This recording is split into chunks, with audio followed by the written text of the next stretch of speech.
जी ने शरीर छोड़ा। सेवा दल की रैली होके हटी थी। आजादी का दिवस था और साथ संगत महात्मा अधिकारी लोग थाली में भोजन परोस के लाए। थाली रखने बहन गई, जो पास दो बहनें बैठी थी, एक को पानी लेने भेजा और जब वो वापस आई तो माता जी इस शरीर को त्याग कर अपनी ज्योति ज्योत मिली संपूर्ण किया था।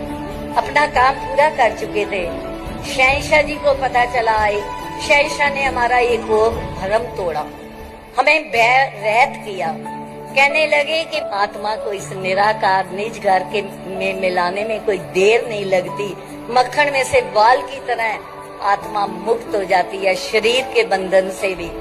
सासंगत उन्होंने एक और भरम हमारा निकाला। हम सोचते हैं कि आशीर्वाद शायद मांगने से मिलेगा। सासंगत नहीं, जब गुरु खुश होता है, संत खुश होते हैं, इनके मुखारबिंद से सहज भाव से निरंकार का ध्यान करके वचन निकलते हैं, वो वचन सत्य होते हैं, वो सासंगत आशीर्वाद का रूप धारण कर जाते हैं।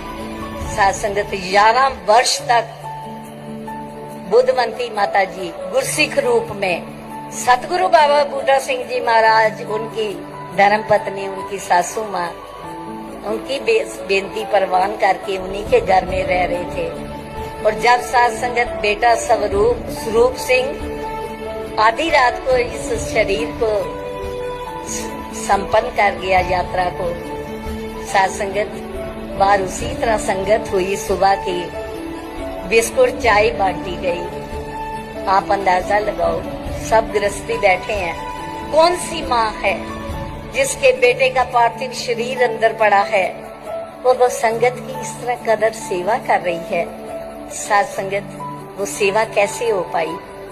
ताकत गुरु की थी, अंदर सहारे का हाथ गुरु का था, तभी साथ संगत वो वरदान मिले।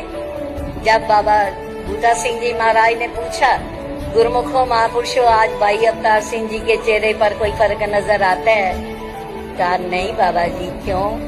कहने लगे कि अंदर बेटे का शरीर पड़ा है। ये दोनों पति पत्नी उस ममता की जंजीर से मुक्त होकर अपने जो गुरसिक्खी के कर्तव्य हैं उनका पालन कर रहे हैं। सासंगत वरदान दिया।